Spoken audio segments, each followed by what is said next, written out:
ಮೂಡ ಹಗರಣ ಪ್ರಕರಣದಲ್ಲಿ ಸದ್ಯ ಸಿಎಂ ಸಿದ್ದರಾಮಯ್ಯ ಅವರ ವಿರುದ್ಧ ಎಫ್ಐಆರ್ ದಾಖಲಾಗಿದೆ. ಈಗ ಸಿಎಂ ಸಿದ್ದರಾಮಯ್ಯ ಅವರ ಮುಂದೆ ಇರುವಂತಹ ಸವಾಲುಗಳೇನು ಅಥವಾ ಕಾನೂನು ಸಮರಗಳೇನೇನು, ಇದ್ರ ಜೊತೆಗೆ ತನಿಖಾಧಿಕಾರಿ ಮಾಡಬೇಕಾದಂತಹ ಕೆಲಸಗಳೇನು, ಈ ಎಲ್ಲ ವಿಚಾರಗಳನ್ನು ಕುರಿತು ಮಾತಾಡಲಿಕ್ಕೆ ನಮ್ಮ ಜೊತೆ ಮೈಸೂರು ಜಿಲ್ಲಾ ವಕೀಲರ ಸಂಘದ ಅಧ್ಯಕ್ಷರಾದಂತಹ ಲೋಕೇಶ್ ಅವರಿದ್ದಾರೆ. ನಾನು ಲೋಕೇಶ್ ಅವ್ರನ್ನ ಮಾತಾಡಿಸ್ತಾ ಹೋಗ್ತೀನಿ. ಸರ್, ಸದ್ಯಕ್ಕೆ ಈಗ ಎಫ್ಐಆರ್ ದಾಖಲಾಗಿದೆ ಸರ್. ಈಗ ಹಲವು ಪ್ರಕ್ರಿಯೆಗಳು ಆರಂಭ ಆಗ್ತವೆ. ಮೊದಲಿಗೆ ತನಿಖಾಧಿಕಾರಿಯ ಮುಂದೆ ಇರುವಂತಹ ಕಾರ್ಯವೈಖರಿಗಳೇನು ಸರ್, ಸವಾಲುಗಳೇನು ಸರ್? ನೋಡಿ ಸರ್, ಹಿನ್ನೆಲೆ ಹೇಳ್ತೀನಿ ನಾನು. ಇಲ್ಲಿ ರಾಜ್ಯಪಾಲರು section 17A of prevention of corruption act ಕೆಳಗೆ ತನಿಖೆ ಮಾಡೋದಕ್ಕೆ ಅನುಮತಿ ಕೊಟ್ಟಿದ್ದಾರೆ. ಹೈಕೋರ್ಟ್ನಲ್ಲೂ ಸಹ ತನಿಖೆ ಮಾಡೋದಕ್ಕೆ ಅವಕಾಶ ಮಾಡಿಕೊಟ್ಟಿದ್ದಾರೆ. ಹೈಕೋರ್ಟ್ನ ಆದೇಶದನ್ವಯ FIR ದಾಖಲಾಗಿದೆ.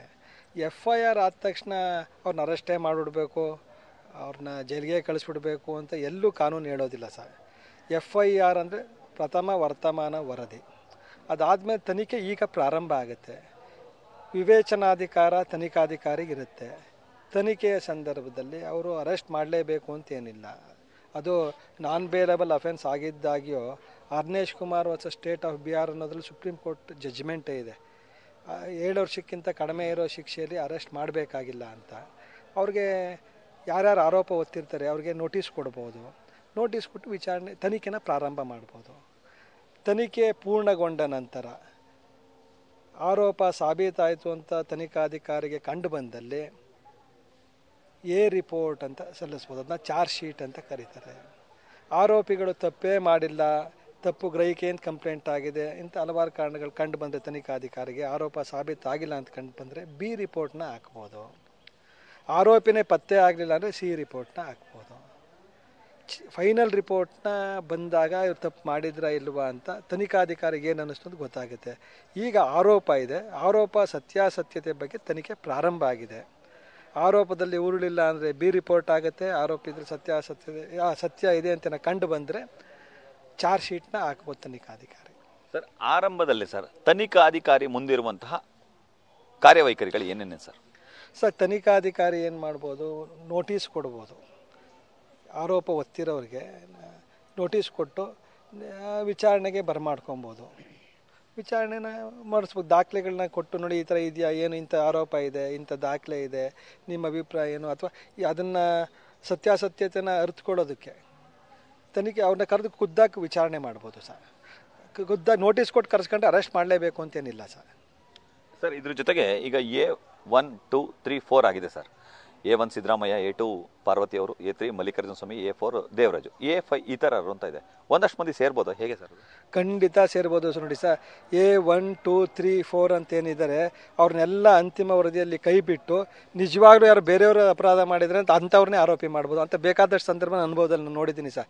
A1, A2, A3 ಅಂತ ಯಾರು ಅವರೇ ಅಪರಾಧ ಮಾಡಿಲ್ಲ ಅಂತಾಗಿ ಬೇರೆ ಯಾರೋ ತನಿಖೆ ವೇಳೆಯಲ್ಲಿ ಬೇರೆಯವರು ಅಪರಾಧ ಮಾಡಿದರೆ ಅಂತ ಕಂಡು ಬಂದರೆ ಅವ್ರನ್ನೇ ಆರೋಪಿ ಮಾಡ್ಬೋದು. ಸರ್, ಈಗ ಸಿದ್ದರಾಮಯ್ಯ ಅವರು ಮುಂದಿರುವಂತಹ ಸವಾಲುಗಳೇನು ಸರ್? ಅವ್ರಿಗೆ ಅವರು ರಾಜ್ಯದ ಮುಖ್ಯಮಂತ್ರಿ ಆಗಿರೋದ್ರಿಂದ ಅವರು ತಲೆ ತಪ್ಪಿಸ್ಕೊಂಡ್ಬಿಡ್ತಾರೆ ಅನ್ನೋ ಪ್ರಶ್ನೆ ಉದ್ಭವ ಆಗೋದಿಲ್ಲ. ಸಾಮಾನ್ಯವಾಗಿ ಅರೆಸ್ಟ್ ಮಾಡೋದು ಯಾವಾಗ ಅಂದರೆ ಆರೋಪ ಹೊತ್ತವರು ತಲೆ ಮರೆಸ್ಕೊಂಡು ತನಿಖೆಗೆ ಸಹಕರಿಸೋದಿಲ್ಲ ಅನ್ನೋ ಕಾರಣಕ್ಕೆ ಅವ್ರನ್ನ ಅರೆಸ್ಟ್ ಮಾಡೋದು. ಇದು ರಾಜ್ಯದ ಮುಖ್ಯಮಂತ್ರಿ ಆಗಿರೋದ್ರಿಂದ ಅವರು ತನಿಖೆ ಎಲ್ಲಿ ತಲೆ ಮರೆಸ್ಕೊಳ್ಳೋ ಪ್ರಶ್ನೆ ಉದ್ಭವ ಆಗೋದಿಲ್ಲ. ಅವ್ರು ತನಿಖೆಗೆ ಸಹಕರಿಸೋದಿದ್ರೆ ಅವರು ನೋಟಿಸ್ ಕೊಟ್ಟರೆ ಹೋಗಿ ತನಿಖೆಗೆ ಸಹಕರಿಸ್ಬೋದು ಸರ್. ಅವ್ರಿಗೇನಾದ್ರು ಕಂಡು ಬಂದರೆ ತಮ್ಮನ್ನು ಅರೆಸ್ಟ್ ಮಾಡ್ಬೋದು. ಒಂದು ಕಂಡು ಬಂದರೆ ಅವರು ಸೆಕ್ಷನ್ 438 ಆಫ್ CRPC ಕಡೆಗೆ ಈಗ ಜನಪ್ರತಿನಿಧಿ ನ್ಯಾಯಾಲಯ ಇದೆಯಲ್ಲ ಅದರಲ್ಲೇ ನಿರೀಕ್ಷಣಾ ಜಾಮೀನು ಕೋರಿ ಅರ್ಜಿ ಸಲ್ಲಿಸ್ಬೋದು ಸರ್. ಒಂದು ವೇಳೆ ಸರ್ ನಿರೀಕ್ಷಣಾ ಜಾಮೀನು ಅರ್ಜಿ ವಜಾ ಆಯಿತು, ಒಂದು ವೇಳೆ ಇವರು ವಿಚಾರಣೆಗೆ ಒಳಗಾಗಲಿಲ್ಲ ಅಂತ ಸಂದರ್ಭದಲ್ಲಿ ಐವೋ ಬಂಧನಕ್ಕೆ ಒಳಪಡಿಸ್ಬೋದು, ಹೇಗೆ ಸರ್? ಸೊ ಅದು 41 ಕೆಳಗೆ ನೋಟಿಸ್ ಕೊಟ್ಬಿಟ್ಟು ಸೆಕ್ಷನ್ 41 ಕೆಳಗೆ ನೋಟಿಸ್ ಕೊಟ್ಟರೆ ಆ ನೋಟಿಸ್ನಲ್ಲಿರೋ ಷರತ್ತುಗಳನ್ನ ಉಲ್ಲಂಘನೆ ಮಾಡಿದಾಗ ಬಂಧಿಸೋ ಪ್ರಶ್ನೆ ಉದ್ಭವ ಆಗುತ್ತೆ ಸರ್. ಇಲ್ದಿರೋ ಉದ್ಭವ ಆಗೋದಿಲ್ಲ. ತನಿಖೆಗೆ ಸಹಕರಿಸದೇ ಇದ್ದಾಗ ಬಂಧನ ಮಾಡೋ ಪ್ರಶ್ನೆ ಆಗೋದು ಸರ್. ತನಿಖೆಗೆ ಸಹಕರಿಸಿದ್ರೆ ಬಂಧಿಸೋ ಅವಶ್ಯಕತೆ ಇಲ್ಲ ಸರ್. ಮತ್ತೊಂದು ಏನಾದ್ರು ಸಾಕ್ಷಿ ನಾಶ ಮಾಡೋಕೆ ಕೊಟ್ಟರು, ಸಾಕ್ಷಿಗೆ ಬೆದರಿಕೆ ಒಡ್ರು ಅಂತೆಲ್ಲ ಏನೋ ಆರೋಪ ಬಂದರೆ ತನಿಖಾಧಿಕಾರಿ ಕಂಡು ಬಂದರೆ ಆಗ ಬೇರೆ ಪ್ರಶ್ನೆ ಆಗುತ್ತೆ ಸರ್. ಸರ್, ಇದ್ರ ಜೊತೆಗೆ ಸರ್ ಈಗ ಹಲವು ಕ್ರಿಮಿನಲ್ ಕೇಸ್ಗಳಿದೆ ಸರ್. 420, 426 ಈ ಥರದಲ್ಲಿ ಹಲವು ಸೆಕ್ಷನ್ಗಳಿದೆ ಸರ್. ಇದೆಲ್ಲ ನಾನ್ ಬೇಲೆಬಲ್. ಹಾಗಾಗಿ ಇವರು ಆಂಟಿಸಿಪೇಟರಿ ಬೇಲ್ ತಗೊಳ್ಳೇಬೇಕಾಗುತ್ತೆ, ಹೇಗೆ ಸರ್? ಸರ್, ಬೇರೆ ಸಂದರ್ಭದಲ್ಲಿ ತಗೊಳ್ಳೋ ಅವಶ್ಯಕತೆ ಬರುತ್ತೆ. ಇವರು ರಾಜ್ಯದ ಮುಖ್ಯಮಂತ್ರಿ ಆಗಿರೋದ್ರಿಂದ ಇವರು ನೋಡಿ, ಇವ್ರ ಮೇಲೆ ಪ್ರಮುಖವಾಗಿ ಆರೋಪ ಕಂಡು ಬರೋದೇ ಸೆಕ್ಷನ್ 120B ಕ್ರಿಮಿನಲ್ ಕಾನ್ಸ್ಪಿರಸಿ, ಒಳಸಂಚು ಮಾಡಿದ್ದಾರೆ ಅಂತ. ಅದು ಅವ್ರ ಮೇಲೆ ಆರೋಪ ಇರೋದು. ಅದು ಬಿಟ್ಟರೆ ಇನ್ಯಾವುದು ನೇರವಾದ ಆರೋಪ ಸನ್ಮಾನ್ಯ ಮುಖ್ಯಮಂತ್ರಿಗಳ ಮೇಲೆ ಇಲ್ಲ. ಯಾವುದು ಒಳಸಂಚು ಮಾಡಿದ್ರು ಅನ್ನೋದಕ್ಕೆ ಸಾಕ್ಷ್ಯ very weak type of evidence ಇರುತ್ತೆ. ಅಂಥದ್ರಲ್ಲಿ ಬಂಧಿಸೋ ಪ್ರಕ್ರಿಯೆ ಆಗೋದಿಲ್ಲ ಅಂತ ನನ್ನ ವೈಯಕ್ತಿಕ ಅಭಿಪ್ರಾಯ ಸರ್. ಅಂದರೆ ಬೇಲ್ ತಗೊಳ್ಳೇಬೇಕಾಗುತ್ತಾ ಹೇಗೆ ಸರ್? ಅವಶ್ಯಕತೆ ಇಲ್ಲ ಸರ್, ಬೇಲ್ ಅವಶ್ಯಕತೆನೇ ಇಲ್ಲ. ಯಾಕೆಂದರೆ ಹಿಂದೆನೇ ಹೇಳಿದೆ ನೋಡಿ, Arnesh Kumar versus state of Bihar ಅಂತ ಸುಪ್ರೀಂ ಕೋರ್ಟ್ ಜಡ್ಜ್ಮೆಂಟ್ ಇದೆ. 7 ವರ್ಷಕ್ಕಿಂತ ಕಡಿಮೆ ಶಿಕ್ಷೆ ಇರೋ ಪ್ರಕರಣಗಳಲ್ಲಿ ಬಂಧನದಂಥ ಕ್ರಮ ಕೈಗೊಳ್ಳಬಾರ್ದು ಅಂತಲೇ ಇದೆ ಸರ್. ಹಾಗಾಗಿ ಬಂಧಿಸೋ ಸಾಧ್ಯತೆ ಕಡಿಮೆ ಅಂತ ನನಗನ್ಸುತ್ತೆ. ಸದ್ಯಕ್ಕೆ ರಿಲ್ಯಾಕ್ಸ್ ಇರ್ತಾರೆ ಸರ್. ಅವರು ವಕೀಲರಾಗಿದ್ದವರು, ಅವ್ರನ್ನ ಟಿ ವಿ ಮಾಧ್ಯಮಗಳಲ್ಲೇ ನೋಡಿದ್ದೀನಿ, ಭಾಳ ಕಾನ್ಫಿಡೆಂಟ್ ಆಗಿದ್ದಾರೆ. ಅವರೆಲ್ಲೂ ವಿಚಲಿತರಾದಂಗೆ ಕಂಡು ಬಂದಿಲ್ಲ.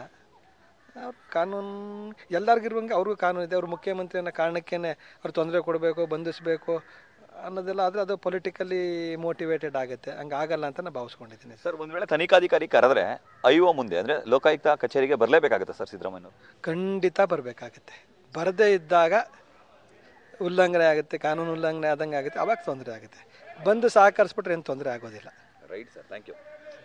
ಇಷ್ಟು ಮೈಸೂರು ಜಿಲ್ಲಾ ವಕೀಲರ ಸಂಘದ ಅಧ್ಯಕ್ಷರಾದಂತಹ ಲೋಕೇಶ್ ಅವರ ಮಾತುಗಳು. ಸದ್ಯಕ್ಕೆ ಸಿದ್ದರಾಮಯ್ಯನವರಿಗೆ ಯಾವುದೇ ತೊಂದರೆ ಇಲ್ಲ.